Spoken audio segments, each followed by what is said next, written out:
Welcome to SportsBeat KC, the Kansas City Star Sports podcast. We are talking about the Chiefs with the people in the media who know them best, columnists Sam McDowell and Vahe Gregorian, and beat writer Jesse Newell. I'm Blair Kirchhoff, and a little different this week. Chiefs playing a Monday night, so we're coming at you a little later in the week than we usually do. So thanks for listening, sticking with us. Chiefs coming off the 30-24 overtime victory over the Tampa Bay Buccaneers, which improves their record to 8-0. The snowman. Yep, you got the snowman. The NFL's only undefeated team, and the Lions are the only one. Are the Lions the only one-loss team? Or I'm not sure that I believe that's right. Yeah. So, but in the AFC, Chiefs are 2 games clear of everybody else, and the Steelers, I think, are the 2-loss team. The Bills have just 2 losses as well. So, a really interesting game for the Chiefs. First of all, going to overtime, first overtime game of the year for Kansas City, and depending on what side of the field you were on, the Chiefs won this thing in overtime, or the Buccaneers lost at least a great opportunity to win it in regulation. Do we agree on that point? I think we totally agree on that point. I bet we agree on that they just made the wrong decision.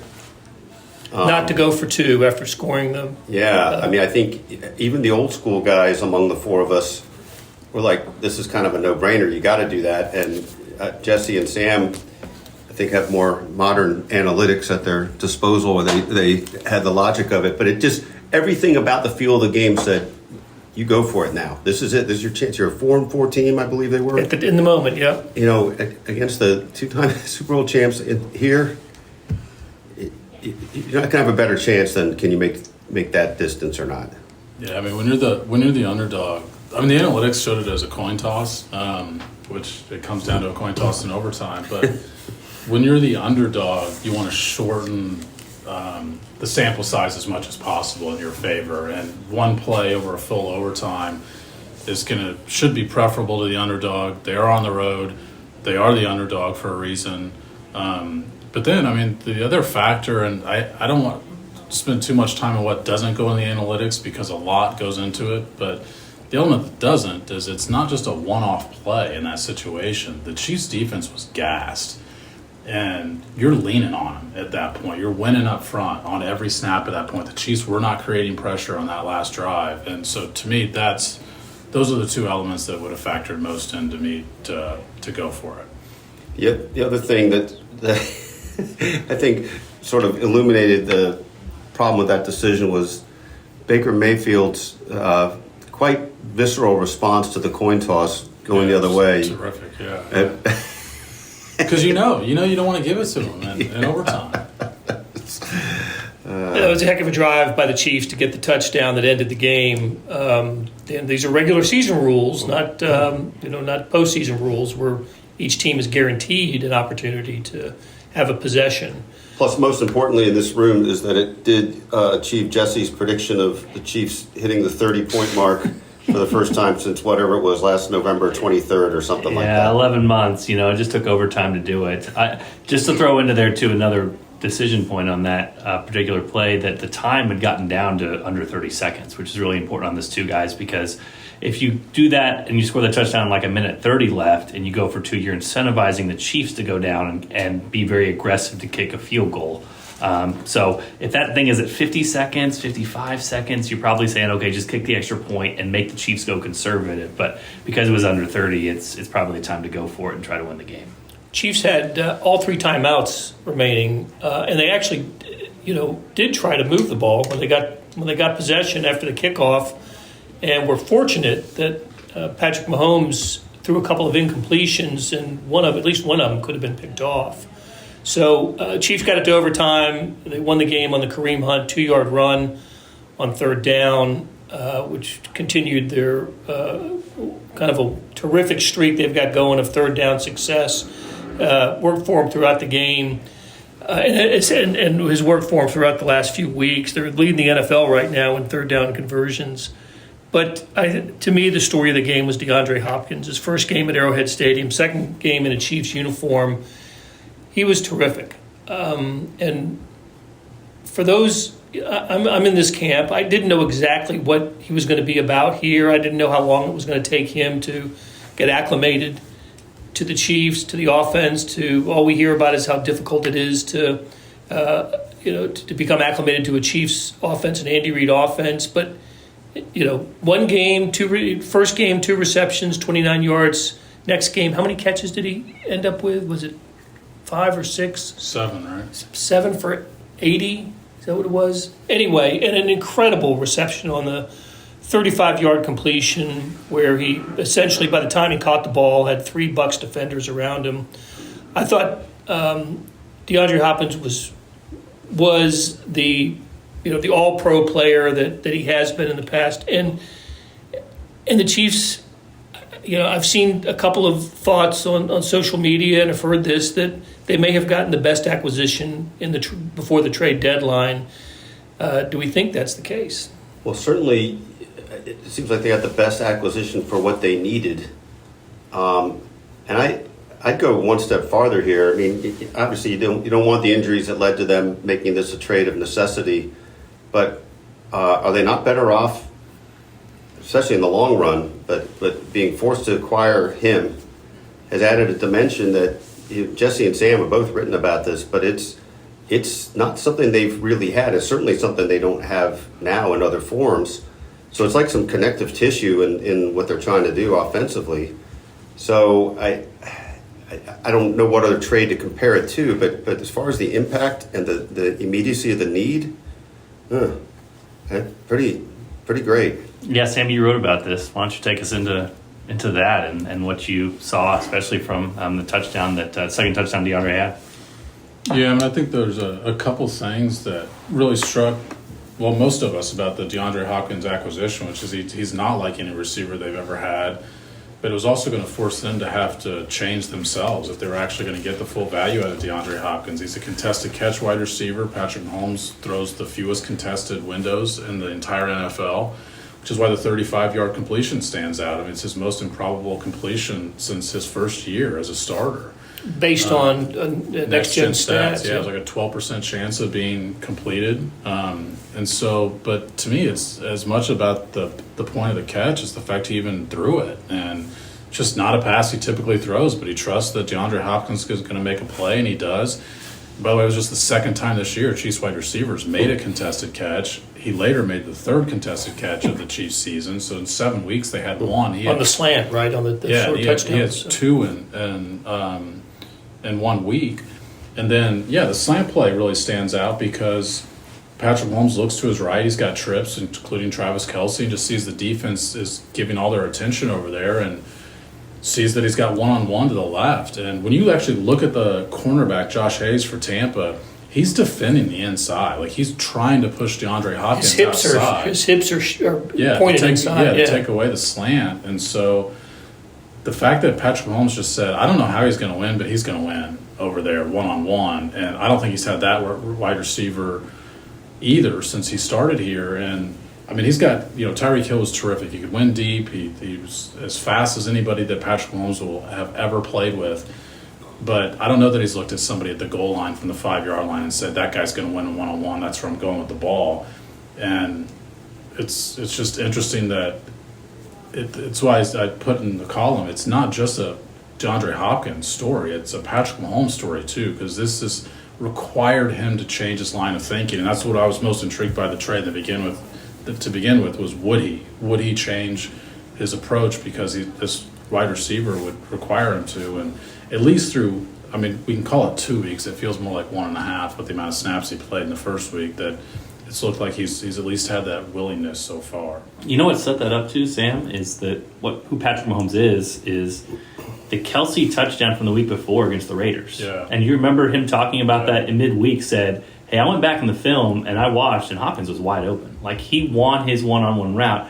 And, this is not to denigrate other Chiefs receivers, but Patrick Mahomes is not used to a guy going out there and seeing a one-on-one and saying, I can go to him. I don't care that there's inside leverage. I don't know, like Sam said, I don't know how he's going to get open, but he's going to do it. And that's what Patrick saw the previous week against the Raiders in Hopkins' limited snaps and said, I got to trust this guy. Like, he's a vet. He knows every trick in the book. And if he's got single coverage, he's going to win. I'm going to throw it to him. And so the very next week that came out, and sure enough, that's what he went to. He looked, he took it. This is going to be pretty easy math. If Patrick Mahomes gets to the line of scrimmage in the red zone and goes, there's 2 on Kelsey and there's 1 on DeAndre Hopkins, I know where I'm going with football. And it's just not the type of thing he's ever really had before with the Chiefs as far as a reliable option. And so I think it also speaks, we've talked so much about Patrick Mahomes becoming a chameleon. His first year in the league, he had some of the deepest passes because he had Tyreek Hill.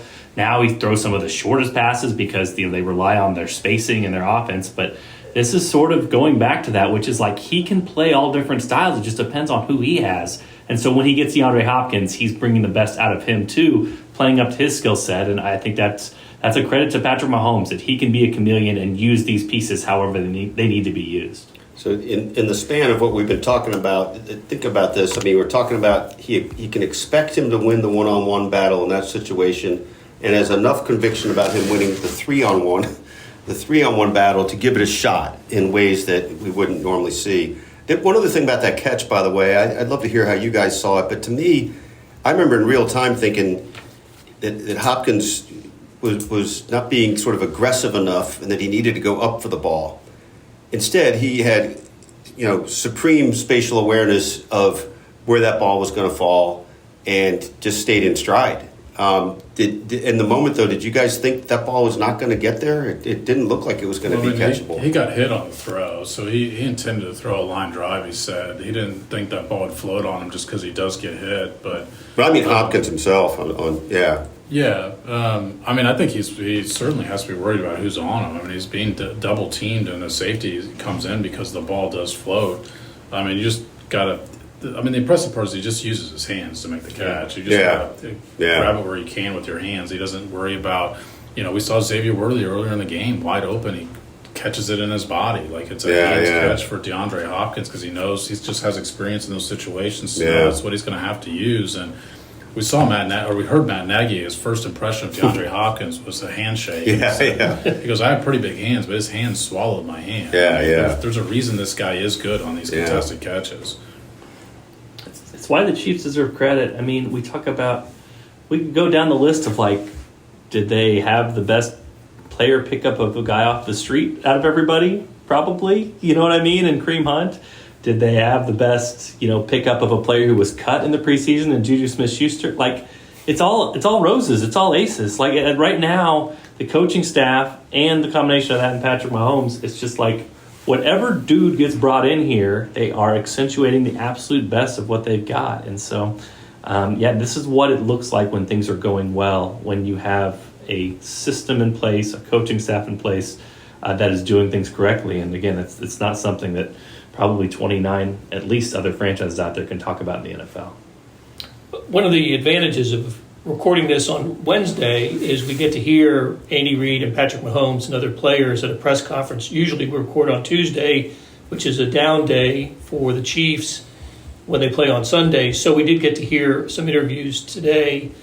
And Sam, you asked Andy Reid and Patrick Mahomes, and I think McCole Hardman as well, about long drive drills. And the Chiefs have been successful on long scoring drives here this season, and how that is part of the team's personality. And I thought McCole Hardman had a funny response to it. And just terrible when he sees that that it's on the schedule for the day. But the reason I bring it up is, got me thinking about training camp and this miserable summer in St. Joe, 20 practices, and then that's just for us. Yes. Did I say that out loud, as Blair likes to say? It starts with Mahomes camp in Texas, where he takes all the receivers and tight ends and running backs and throws to them, and goes through OTAs and mandatory minicamp and training camp, and then preseason, and finally we get to the season. He's probably thrown to McCole Hardman and Justin Watson and Sky Moore and everybody 1,000 times. DeAndre Hopkins shows up, and it's like in 2 games they have one practice. He's coming early and staying late. That's the extent of his extra duty. But it just seems like they have an instant connection. Yeah, that does. But, to the long drives thing, they have to move the ball this way because They're dead last in the NFL in explosive runs. Patrick Mahomes is 27th in the NFL, I think, in 20-yard completions, which the DeAndre Hopkins 35-yard play was also that. And, 20 yards downfield, Right. Air yard completions. So they have no choice, but to have these long, methodical drives. I mean, the fact that they're still 10th in scoring, despite those two things being true. I mean, you go through the other teams that aren't getting the explosive plays. I mean, Carolina's on here, Cleveland's on here, the Raiders are on here, the Cowboys, who have struggled offensively, are on here, the Bears. I mean, those are the teams that aren't getting explosive runs, and you go through the teams that aren't getting the explosive 20 yards downfield. Again, you've got Carolina, you've got Vegas, you've got Indianapolis, you've got Pittsburgh. These are all bad offenses. The Chiefs are just flipping this on its head because they're really not getting negative plays. I mean, they're not getting behind the sticks. Their penalties aren't. We're not talking about the penalties the way we were talking about the penalties every week last year. And we're not talking about them having a bunch of negative sacks, and Kareem Hunt doesn't get negative plays. So they're just it's a much different way than the way we're used to accustomed to the Chiefs moving the ball. Chiefs don't surrender many explosive plays either, do they? Where's their defense on that? I think they're one of the better teams, but I'm trying to think. I think Lamar Jackson may have had one in the opener. Feels like all that teams have dropped once, too. Yeah. You can think about the 49ers dropping one. But to Sam's point, sorry, just to finish that, they've allowed the second fewest explosive running plays. I don't know where they are as a team in terms of pass. Okay. It's a weird formula. I mean, the thing is, it can be an effective formula, but to your point, Blair, you've got to be good in two really important areas. You got to be good in third downs. You got to be good in the red zone. And Sam wrote the column a couple weeks ago, which was perfect in his crystal ball, which was the Chiefs have these red zone issues. What's going on? What can they do to fix it? And his basic take was it's kind of random. And sure enough, since then, the Chiefs have scored touchdowns on 11 of their 13 red zone drives. That's really good.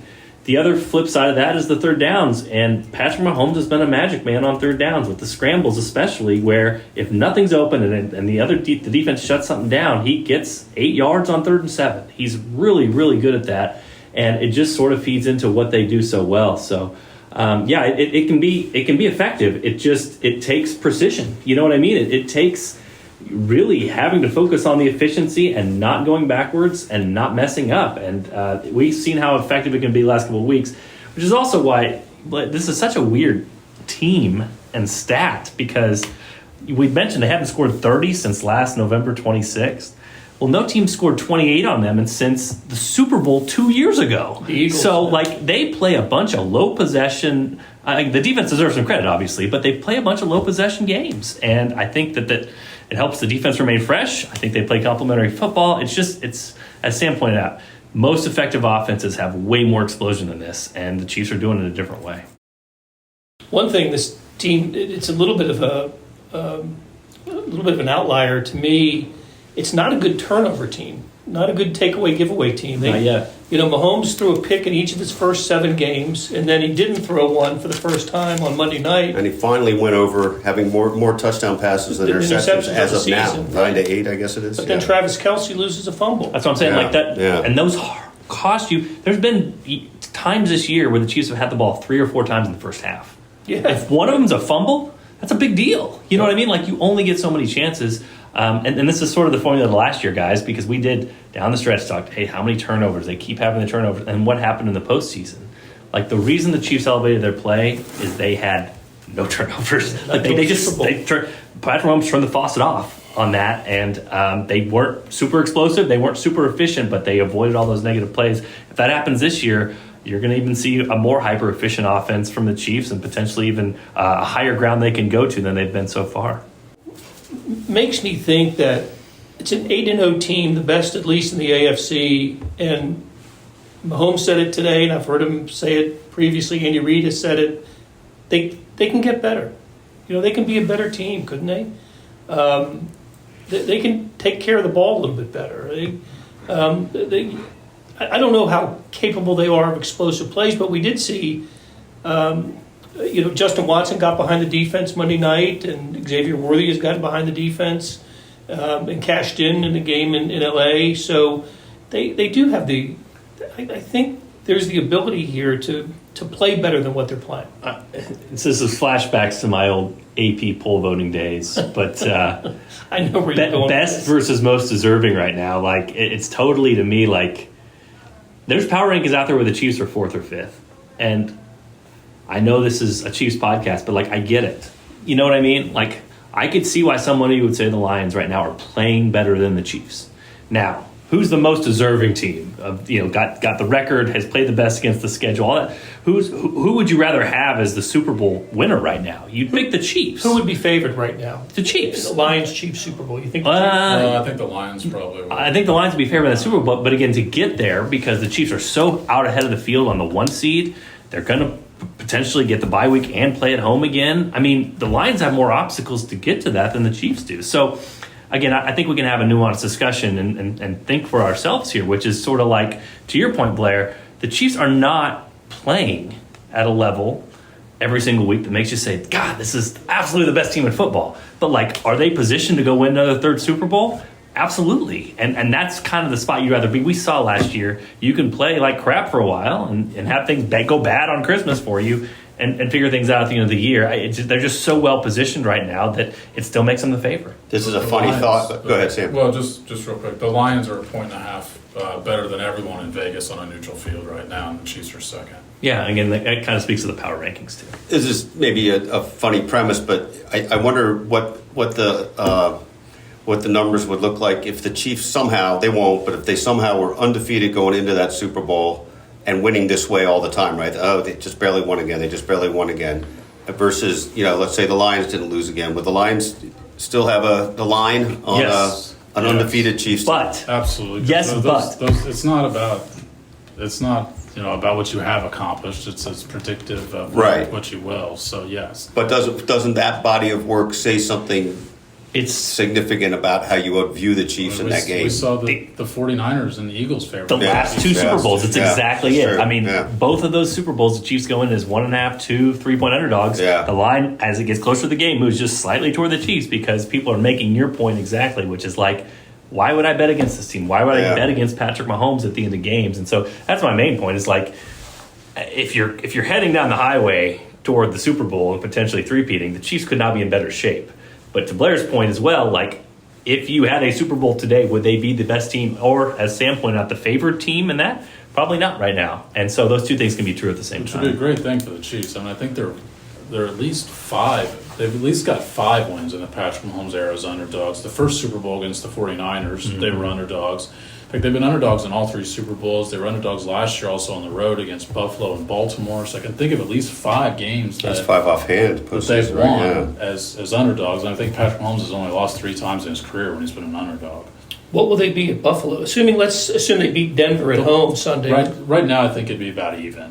Look, Buffalo in the market right now is 3.7, which means on a neutral field against an average team, you're favored 3.7. The Chiefs are 5.7. Usually, it's about 1.5 points. So I think it'd be about even. Yeah, be about a pick 'em. Let's say they beat the Broncos and they go to Buffalo and pick up a great victory there, and they're sitting at 14-0, and have clinched the number 1 seed in the AFC. You have to play. I think you'd lose the locker room if you don't go for it.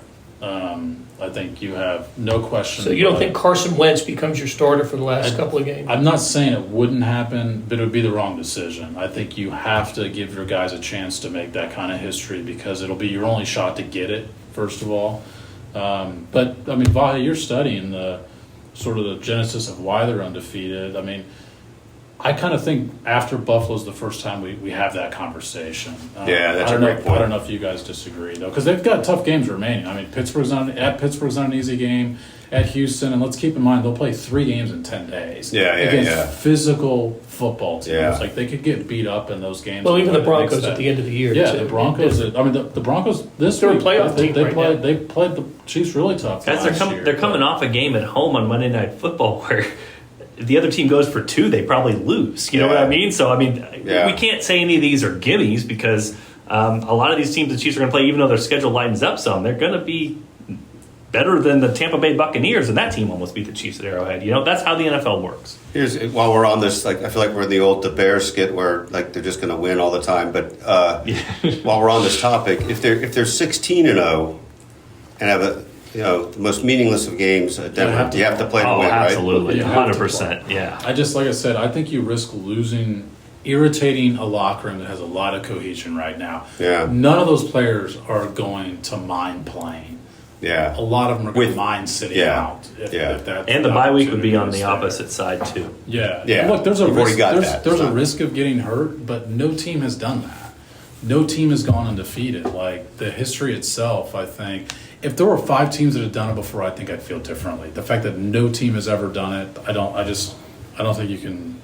I guess that Patriots team that lost to the Giants in the Super Bowl had that decision to make on the last game of the season. I don't know what the bye situation was then. Giants, yeah, they did. And they killed the Giants in that game. No, they beat them by like 3, right? No, I thought they beat them handily. They beat them comfortably, and that was sort of the psychology going into the Super Bowl. I could be wrong. What was that, 07, 08 Super Bowl, 07 season maybe? It's the 07 season, yeah.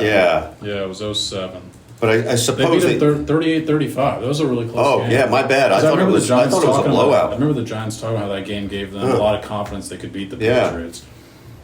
Well, didn't Jim Caldwell and the Colts have this? Didn't they face this? They set out some starters, 1 year. I want to say, were they 14-0? 13 or 14-0 or something? 16-game season. I think they might have been 14. Yeah. They didn't do it the last week, so I think you're right. It could have been 13. But would that have been 0-10, 11? Is that what it was, or no? Back on the 0-10. Oh, yeah, the 0-10. That's, by the way, dear listeners, that's not a thing, 0-10.